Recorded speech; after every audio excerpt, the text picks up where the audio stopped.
खबर लाइव में आपका स्वागत है। मैं हूं एमजे आलम जमशेद। आइए जानते हैं खबरें विस्तार से।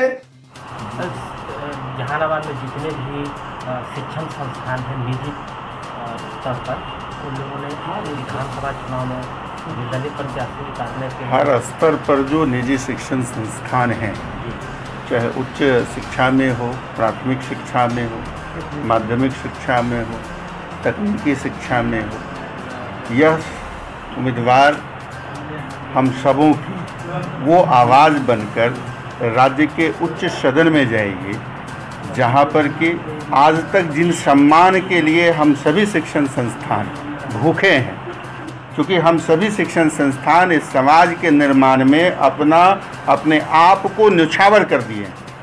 यदि आप देखेंगे, यदि पब्लिक स्कूल एसोसिएशन के लोग हैं, बीएड कॉलेज एसोसिएशन से मैं खुद भी हूँ, इनका भी बीएड कॉलेज चल रहा है, और ऐसे स्थिति में आज जो हमें जो उचित सम्मान मिलना चाहिए, उस सम्मान के हम प्यासे हैं, उस सम्मान के भूखे हैं।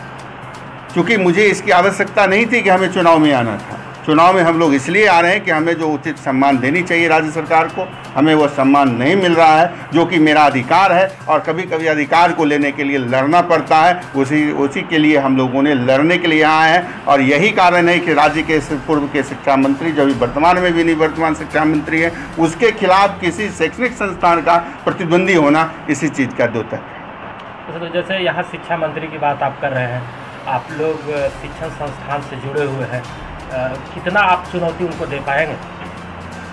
आपको कहीं हमें तो लगता है कि जो आकाश और पाताल का जो अंतर होता है ना, वही अंतर है। हम समाज के उन वर्गों तक जाते हैं जिन वर्गों की वो कल्पना नहीं किए होंगे।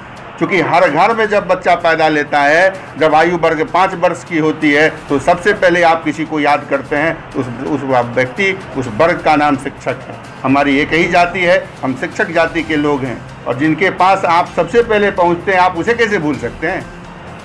और ख़ास करके इस राज्य में सिर्फ ये प्राइवेट ही नहीं, जो हमारे शिक्षक सरकारी स्कूलों में कार्यरत हैं, उनको जो सम्मान मिलना चाहिए, आज उनकी भी हकमारी हो रही है। उनकी हक कैसे वापस दिलाई जाए, इसीलिए हम लोगों ने इस रास्ते को अपनाया है कि उन्हें भी उनका सम्मान, उनका हक उन तक पहुँचाएं।